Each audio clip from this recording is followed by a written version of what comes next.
Alors, de l'observation sans rien vouloir, effectivement, juste de l'observation. Parce que, en fait, là où ça pêche encore, mais c'est l'observation et le vouloir après. C'est ça. Parce qu'en fait, ce qui perturbe, entre guillemets, c'est de vouloir tout le temps décrypter, chercher à définir. L'observation ne veut rien. Elle est là, elle observe ce qu'elle a elle-même créé.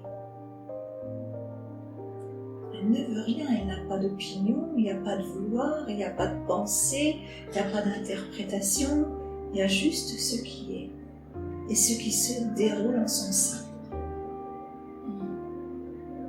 Donc, il n'y a pas à arriver à, tu es cela, tu es cette observation.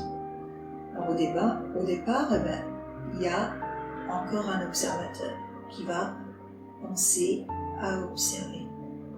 Puis après, lorsque dans cette observation on tourne son regard vers cela qui observe,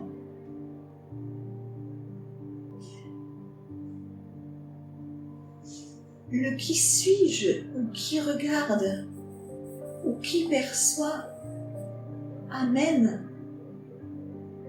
à se retourner vers cela qui perçoit. Et puis là, il n'y a plus de questions.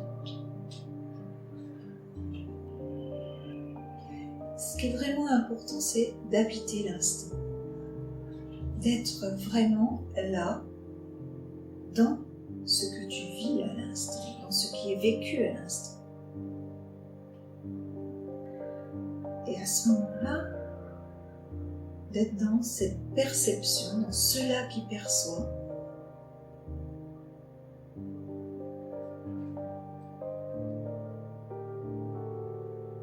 J'ai envie de dire, c'est un constat de ce qui se manifeste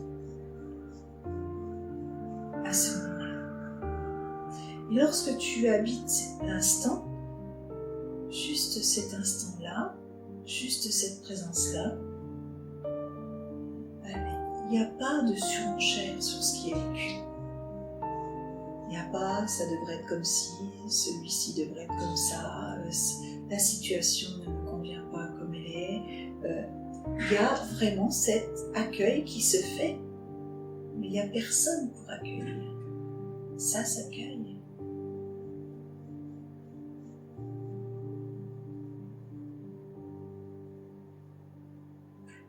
Et si ça joue à donner son avis, à surenchérir, et bien là aussi c'est totalement perçu. Dans l'instant, là, c'est tout.